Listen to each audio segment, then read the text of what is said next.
अस्सलाम वालेकुम दोस्तों। एहसास कहानियाँ चैनल में आप सबको खुशामदीद कहते हैं। जब तक हम अपने बच्चों की तरबियत ठीक तरीके से नहीं करेंगे और उनको अखलाक के तौर पर मजबूत नहीं करेंगे, तब तक उनकी तालीम का कोई ख़ास फ़ायदा नहीं है। असल तरबियत घर से ही शुरू होती है, बल्कि माँ की गोद सबसे पहले तरबियत क्या है। मुझे बहुत अफसोस होता है जब ऐसे वाक़यात सुनने को मिलते हैं जो बिल्कुल गैर यकीनी होते हैं। कुछ अर्सा पहले एक मशहूर होटल में एक मेट्रिक की तालब इलम को 12 दरिंदों ने ज्यादती का निशाना बनाया। जब मैंने ये खबर पढ़ी तो मेरे पैरों तले जमीन निकल गई और मैंने इन 12 कुत्तों को इबरतनाक सजा देने का फैसला कर लिया। मगर एक बात मेरी समझ से बाहर थी, जिसने मुझे सोचने पर मजबूर कर दिया कि लड़की की मर्जी के बगैर वो इसको होटल में ले जाने में कैसे कामयाब हुए। अगर ये अगवा का केस नहीं था तो लड़की होटल तक कैसे पहुंची? ये वो सवालात थे जो मेरे दिमाग में आ रहे थे और जिनका जवाब जानना बहुत ज़रूरी था। सबसे पहली बात जो मेरे सामने आई वो ये थी कि लड़की एक गरीब घर से ताल्लुक़ रखती थी, मगर वो बला की ज़हीन थी। उसने हर क्लास में टॉप कर रखा था। उसने एक टेस्ट पास करके वजीफ़ा हासिल किया था और एक बड़े इदारे में मुफ्त तालीम हासिल कर रही थी। उस स्कूल में लड़के और लड़कियां दोनों तालीम हासिल कर रहे थे। कुछ माह बाद मुतासरा लड़की की इसी स्कूल के एक लड़के से दोस्ती हुई। वो लड़का इसे महंगे तोहफ़े देने लगा, कभी कपड़ों के सूट तो कभी सोने के जेवरात देने लगा। इसी तरह लड़के ने उसे एक महंगा मोबाइल भी गिफ्ट किया। मैंने लड़की के वालिदैन से पूछा कि आपकी बेटी महंगे सूट पहनती थी, मोबाइल का इस्तेमाल करती थी, तो आपने कभी उनसे पूछा नहीं कि ये सूट और मोबाइल कहाँ से आए हैं? उन्होंने जवाब दिया कि जब हम अपनी बेटी से पूछते थे तो वो यही कहती थी कि मेरी एक सहेली ने मुझे ये गिफ्ट दिए हैं। तफ्तीश से ये भी पता चला कि मुतासरा लड़की का दोस्त भी एक गरीब घर से ताल्लुक़ रखता था और स्कॉलरशिप पर तालीम हासिल कर रहा था। फिर सवाल ये भी पैदा हुआ कि लड़का इतनी महंगी चीज़ें कहाँ से हासिल करता था। तो पता चला कि औबाश नौजवानों का एक गैंग उसे ये सब चीज़ें मुहैया करता था ताकि वो लड़की को अपनी जाल में फंसा ले। उन्होंने लड़के को एक बाइक भी खरीद करती थी। इसके अलावा वक्तन फ़वक्तन उसे जेब खर्च भी देते थे ताकि लड़का खुश रहे और उनकी बात मानने से इनकार ना कर सके। लड़के ने भी बचपन से ही महरूमियों का सामना किया हुआ था, इसलिए गलत और दुरुस्त जाने बगैर उनकी बातों में आकर उनके तमाम मंसूबे कामयाब बनाता किया। आखिरकार जब उन्हें महसूस हुआ कि लड़का मुकम्मल तौर पर उनके जाल में फंसा और लड़की भी अब उसके जाल में फंस चुकी है, तब उन्होंने शिकार को पकड़ने के लिए जाल फेंका। एक दिन मुतासरा लड़की को उसके दोस्त की तरफ से कॉल आई कि मैंने अपनी सालगिरह के मौके पर अपने तमाम क्लास फेलोज को फलां होटल में एक शानदार पार्टी दी है, तुम्हें भी दावत दी जाती है। लड़की बताए गए एड्रेस पर उस होटल में पहुंची। सीसीटीवी कैमरों की मदद से देखा गया कि लड़की बहुत खुशगवार मूड में दिखाई दी गई, मगर होटल में उसके क्लास फेलोज नहीं थे, बल्कि उन्हीं औबाश नौजवानों का गैंग मौजूद था जिन्होंने मिलकर उसे अपनी हवस का निशाना बनाया। अब सोचने वाली बात यह है कि हम अपने बच्चों की तरबियत करने में नाकाम क्यों हैं। हमें इन्हें बताना चाहिए कि पैसा सब कुछ नहीं होता। उनके अंदर खुददारी का जज्बा पैदा करना चाहिए कि महंगे महंगे तोहफ़े भी उनको मुतासर ना कर सके। अगर आपके लड़के या लड़की के हाथ में 50-60 हज़ार का मोबाइल है तो खामोश ना रहे। इस मामले में अपनी आंखें बंद ना करें। इस बात की तहकीक करें कि ये मोबाइल कहाँ से आया, देने वाला कौन है और कौन उसे अपने मकसद के लिए इस्तेमाल कर रहा है। जब हाशर बेग अपने कमरे में दाखिल हुआ तो उसने देखा कि वो औंधे मुंह लेटी है और खून की उल्टियां कर रही है। उसे कपड़े जूते तब्दील करना भूल गए।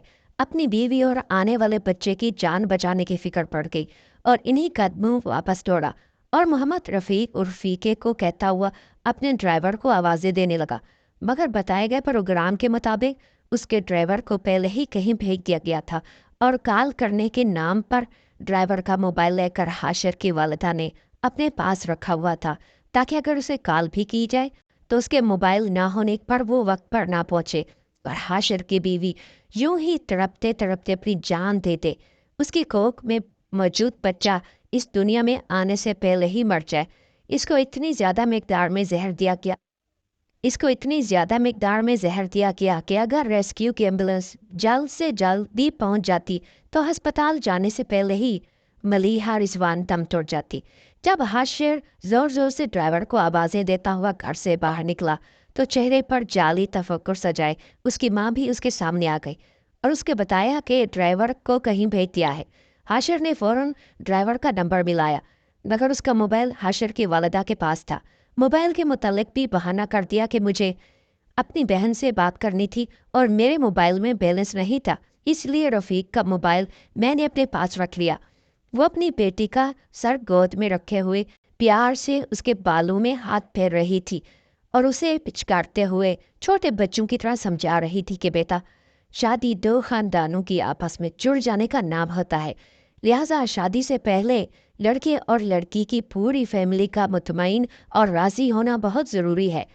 शौहर कभी अपनी बीवी का पहरेदार और मुहाफ़िज़ बनकर हमेशा उसके साए की मानद नहीं रह सकता। बीवी को हर हाल में शौहर के वालिदैन और बहन भाइयों के साथ गुजारा करना पड़ता है। अगर पहले दिन सास ससुर की अनाओं को रौंद कर उससे बैर लगाकर उन्हीं के घर में बसने की कोशिश की जाए तो ये हरकत आबेल मुझे मार की मुतरादिफ होगी। मुझे तुम्हारी पसंद पर कोई एतराज़ नहीं, लेकिन मैं चाहती हूँ कि लड़के के वालिदैन हंसी खुशी तुम्हारा हाथ मांगे, ना कि अपने बेटे के हाथों मजबूर होकर हमारे दर पर आए। मेरे दिल में ये खौफ है कि अगर उनका बेटा उनको मजबूर करके यहाँ ले आया तो वो कभी तुम्हारा घर बसने नहीं देंगे। वो हर हाल में तुम्हें रास्ते से हटा देंगे और मोहब्बत जितनी भी मजबूत हो किसी न किसी मौके पर मजबूरी से हार ही जाती है। इसलिए आज भी वक्त है, सोच लो। उसने अपनी वालिदा की बात सुनकर कहा कि मुझे पाने के लिए इतना कुछ कर सकता है, वो मुझे कभी खोने नहीं देगा। मुझे अपनी मोहब्बत पर इतना यकीन है कि अगर उसके वालिदैन मुझसे दुश्मनी पर भी आ जाएं तो वो मेरे साथ मिलकर वालिदैन को अपना दुश्मन तस्वर करेगा। लाख दलीलों के बाद भी उसकी माँ उसको कायल करने में नाकाम रही और उसके जिद के सामने हार गई। हाशिर अपने वालिदैन के हमरा मलीहा के घर में मौजूद था। वो लोग आज मलीहा का हाथ मांगने आए थे। उनके वालिदैन का चेहरा बता रहा था कि वो इस रिश्ते से खुश नहीं है। मलीहा के वालिदैन भी मुस्तकिल के खौफ और तसब्बुब का शिकार थे। इससे पहले कि वो कोई फैसला करते, मलीहा और हाशिर को थोड़ा वक्त दिया गया ताकि आखिरी बार अपने फैसले पर नज़रसानी कर लें।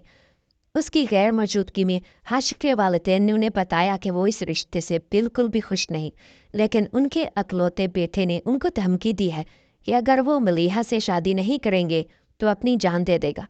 बस बेटे के हाथों मजबूर होकर वो रिश्ता मांगने आए हैं।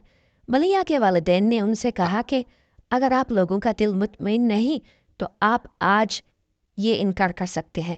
जिस तरह आप अपनी औलाद के हाथों मजबूर हैं, बिल्कुल इसी तरह हम भी अपनी बेटी की जिद के आगे हार गए। बस हम हाथ जोड़कर आपसे इल्तिजा करते हैं कि अपने बेटे की खुशी की खातिर हमारी बेटी का ख्याल रखना।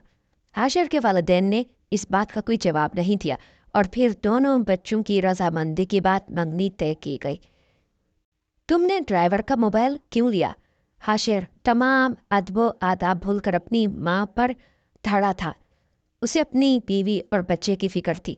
फिर वो उल्टे कदमों अपने कमरे की जानब दौड़ा था। यहाँ मलीहा रिजवान का जिस्म साकत पड़ा था। उसने मलीहा को झंझोड़ा, फिर मोबाइल फ़ोन पर रेस्क्यू टीम को कॉल करके बुलाया। अपनी मोहब्बत को यूं अपने हाथों में बढ़ता देखकर वो बर्दाश्त ना कर पाया। उसने मलीहा को अपनी बाहों में उठाया और बैरूनी गेट की जानिब दौड़ लगा दी। मलीहा की गर्दन एक तरफ ढलकी हुई थी। उसका वजूद तकरीबन साकित हो चुका था। बज़ाहिर उसमें जिंदगी की कोई रमक बाकी ना थी। आज हाशिर दिल में दुआएं कर रहा था कि काश आज कोई मौजज़ा हो जाए, आज वो बच जाए। मगर शायद आज कोई मौजज़ा मुमकिन नहीं था। बहुत देर बाद रेस्क्यू की टीम पहुंची थी। वो मलीहा की धड़कन और नब्ज़ चेक कर रहे थे। हाशिर गम का मुजस्मा बने उसके सर पर खड़ा था। निकाह के बाद वो रुखसत होकर अपने महबूब के घर यानी अपने ससुराल में जा पहुंची थी और उसकी सास की तरफ से मुंह दिखाई में ये धमकी दी गई कि तुम मेरी अना से टकराई हो تم نے مجھ سے میری اولاد چھینی ہے، میں تم سے تمہاری اولاد چھینوں گی۔ اسی دھمکی کو ملیحہ نے صرف دھمکی اور وقتی غصہ سمجھا۔ اس نے اس بات کا کسی سے ذکر نہ کیا۔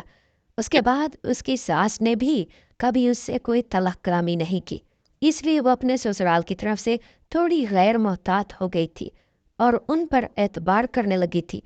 شادی کے بعد جلد وہ امید سے ہوئی۔ بظاہر اس کے سسرال والوں کی طرف سے بہت خوشی کا اظہار کیا مگر وہ جانتی تھی کہ خوش چہروں کے پیچھے کتنے مذموم مقاصد چھپے ہیں۔ کاش وہ اس وقت جان لیتی، ان لوگوں سے محتاط رہتی تو آج زندہ ہوتی۔ ملیحہ آج صبح سے طبیعت میں گھبراہٹ کی شکایت کر رہی تھی۔ اس کی ساس نے اسے قہوہ بنا کر دیا تھا، ابال کر ٹھنڈا کر کے دودھ پلایا اور پھر فروٹ کھانے کو دیا۔ اس کا منہ کا ذائقہ پہلے ہی خراب تھا۔ اس بات کا اس کی ساس نے فائدہ اٹھایا اور تینوں چیزوں میں زہر ملا کر اس کو پلا دیا۔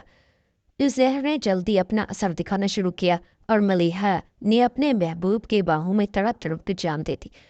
اس کی ساس نے اپنا وعدہ وفا کر دکھایا اور ملیحہ سے اس کی اولاد اور اپنی اولاد دونوں چھین لے۔ حاشر چاہ کر بھی اپنے آنسو پر کنٹرول نہیں کر پا رہا تھا۔ ریسکیو ٹیموں کے سامنے سسکیاں لے کر رونے لگا تھا۔